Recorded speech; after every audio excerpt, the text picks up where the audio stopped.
So, in Vedanta philosophy, if everything is Brahman-Atman, then why don't we know it? And the one-word answer to that question is Maya. Maya is the reason that all sentient beings are lost in the fog of separateness, of illusion, and of suffering. So let's plumb the depths of this rich idea, deeply interconnected with the idea of our last video, Brahman-Atman.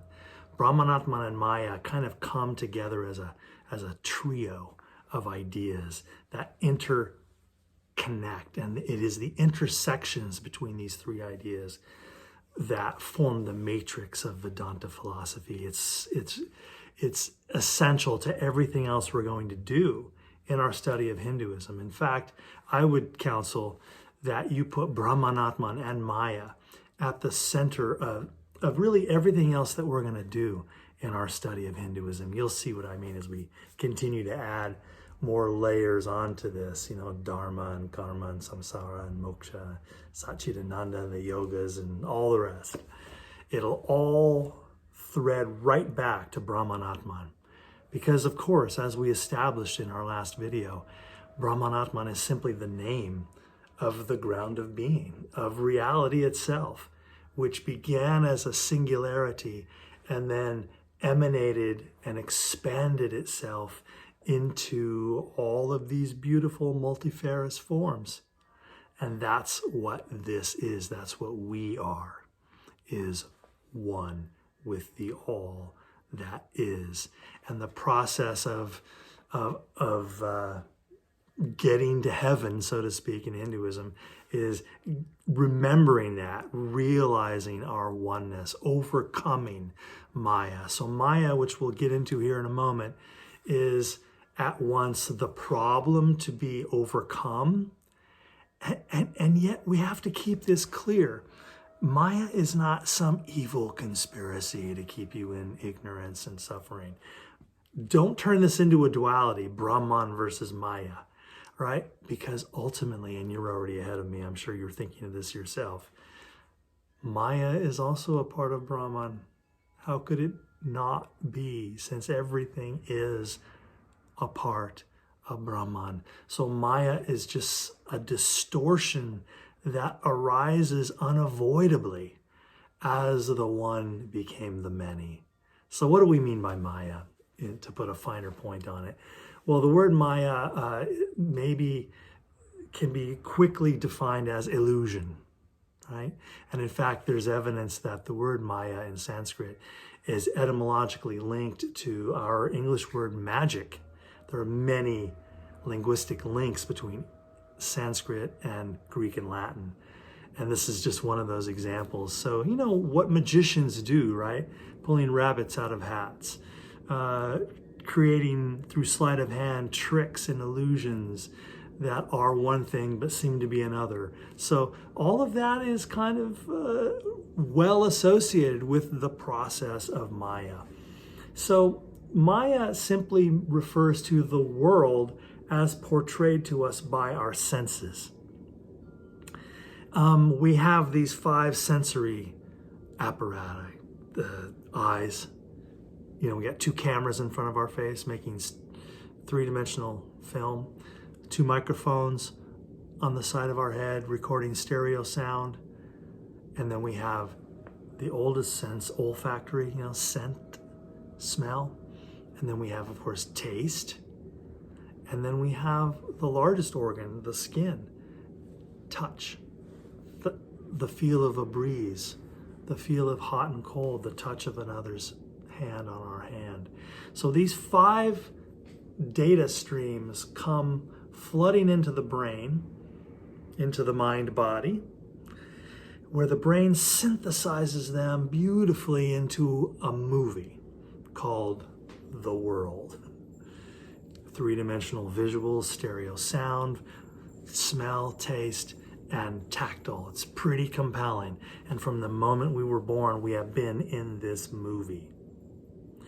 And it's a kind of naive assumption to say that this is reality, when in fact, We are highly creative biological beings with very sophisticated sensory apparatus that look at everything and film it and record it and present it to ourselves in our brains as this imagery, these feelings, this sound, these smells, this taste. So in a sense, the sensory realm is a kind of a veil that we look at that hides from us a deeper reality. Now that sounds familiar to you probably because you may recall the Supreme Being archetype that we talked about a few videos back when we were talking about Jungian archetypes. This is the Hindu version of that Supreme Being archetype, that there is a deeper reality that is hidden from us by the visible plane. And that deeper reality is superior to the visible plane and in fact the source of the visible plane. So that sounds familiar. We've already been through that. Here it is again now in Hindu clothing. So Maya is just a quick way of talking about that perceptual trick, that kind of illusory perception that we have because of our senses. Now, let's deepen this notion, though. It isn't just a perception or sensory problem, because look what happens. Our mind, our surface consciousness, our conceptual thought turns those perceptions into concepts and then builds a whole world view based on those concepts. So in fact, Maya is not just an external perceptual problem. Maya, I'll say it this way, Maya infects our entire cognitive structure. Everything I think I know about the world is in a sense distorted by this dynamic called Maya. So I'm afraid that there's a lot to overcome here if we are to realize our unity with Brahman-Atman, if I am to realize my Atman, my deep, eternal, changeless self. It's hidden, like I said before, under a lot of layers of the onion. And we're up on the surface here, kind of all tangled up into Maya. Let me just give you a couple quick examples. The illusory nature of the solid world, the so-called solidity of the material world. It seems like I'm surrounded by solid objects. I'm not falling through the floor. And yet, when we take a physics class and we learn about what matter actually is, that it's composed of atoms, and you ask your physics professor, what's an atom? And she says, well, an atom is the building block of the material world. And you're like, okay, what is it? Well, it's too small to see. So let's make a model. Let's make a model of an atom. And if we were to make a model of an atom that we could actually see, we would make the nucleus of the atom. It's like the sun in the solar system, right? You know, in our solar system, there's the sun and then planets orbit around it. That's kind of like what an atom is. So that energy unit at the center we call the nucleus. And let's make it as big as a garbanzo bean. And then 1 mile away, 5,280 feet, 1 mile away, orbiting the garbanzo bean is a little dust mote. That's an electron.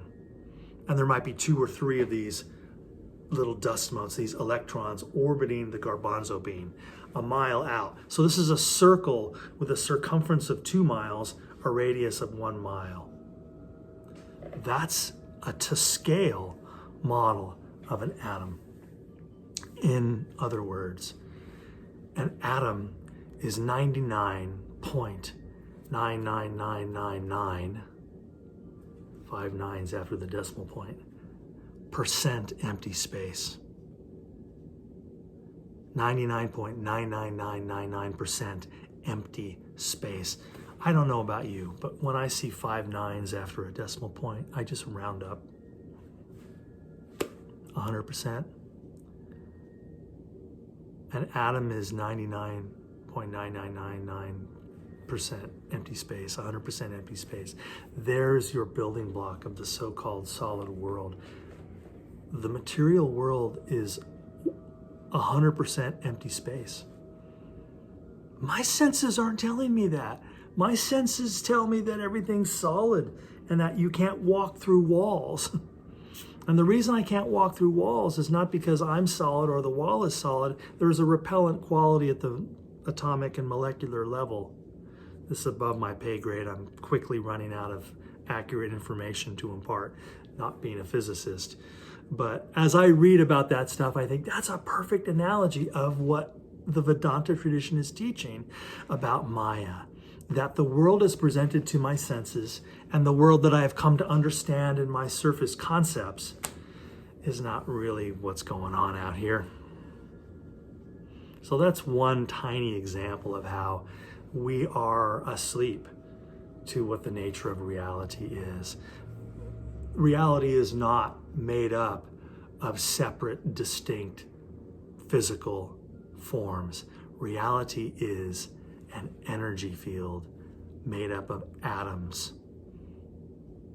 where electrons whirl around nuclei in a fundamentally empty energy event. So all of this is not solid. It is energy changing places, becoming part of this form and then dissolving and becoming part of that form. And so all of reality, all of being is simply energy. And the name of that energy is Brahman. So for those of you especially interested in things like physics and astrophysics and biology and microbiology and the sciences, are probably hearing how much affinity there is, how much harmony there is between what our best understandings are today about physics and electronics and the atomic field and quantum physics and all that, and the philosophy of the Vedas and the Upanishads.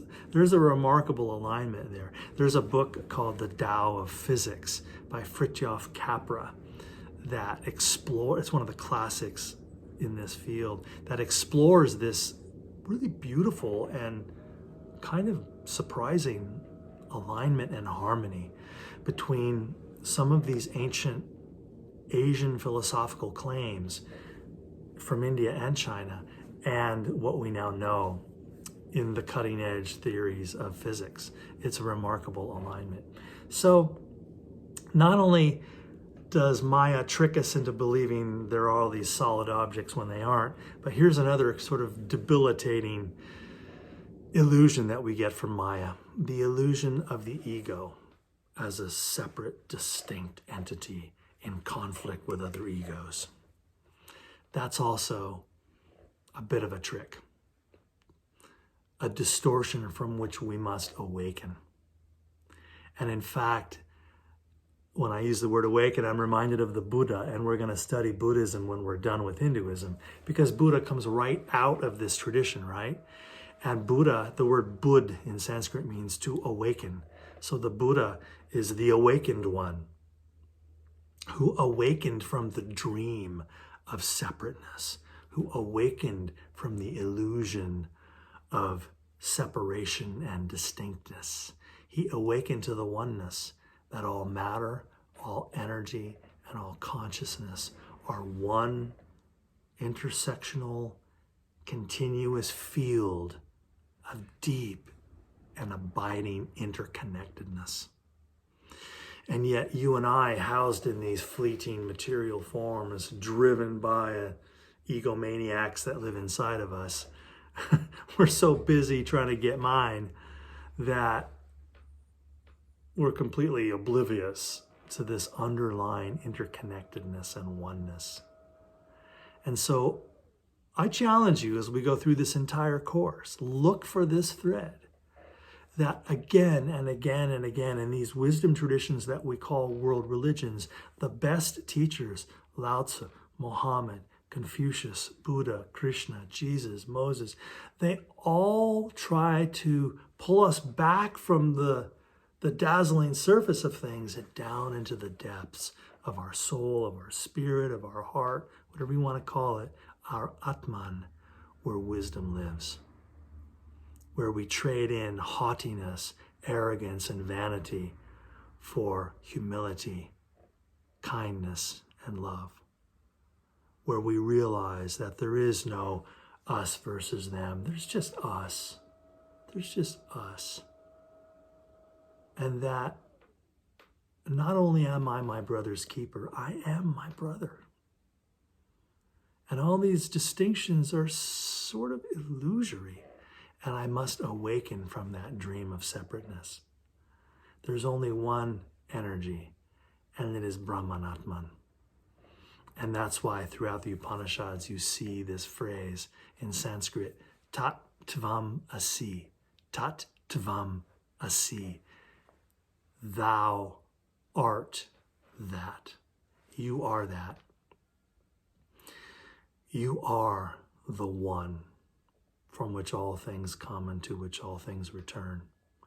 And again, that is the meaning of Namaste. But let me circle back around to a point I made at the top of this video. Let's be clear that we stop short of demonizing Maya. Maya is not some, devil trying to keep us from realizing our divine oneness. It's tempting to slip into that dualistic thinking, good versus evil, Brahman good, Maya bad. But stop yourself. Because in the end, Maya, like everything else, pours forth from Brahman. Maya is, in a sense, the play of Brahman. In the Bhagavad Gita, Krishna, talking now as Lord Vishnu, says, I wove Maya myself. So I think of it this way, that Maya is nobody's fault. Maya is simply the distortion that naturally has to occur when you take the eternal formless and put it into temporal form. When you take that which has no form and give it form, these are the distortions that arise. So let's continue to move forward through our study of the Upanishads, the teachings of the Upanishads, and specifically the teachings of Vedanta. And up on deck next is everybody's favorite Hindu word, karma. And as we discuss and plumb the depths of karma, that will lead right to another beautiful idea, dharma, and then that gets us into the wheel of reincarnation and all of the rest of that stuff. A lot of wonderful richness to follow. Thank you for being with me on this video and in this study. I appreciate you. See you on the other side.